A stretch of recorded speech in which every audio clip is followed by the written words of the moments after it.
thunderstorm warning for southeastern Perry County in south-central Illinois, southwestern Jefferson County in south-central Illinois, central Franklin County in south-central Illinois, until 9:45 a.m. At 9:09 a.m., a severe thunderstorm was located near Valier, or near Christopher, moving east at 35 miles per hour.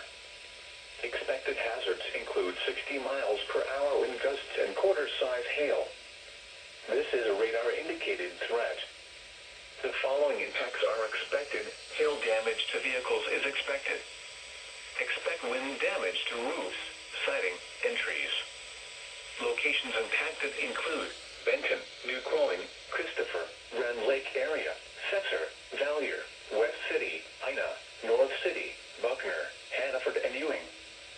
This includes Interstate 57 in Illinois between mile markers 68 and 82.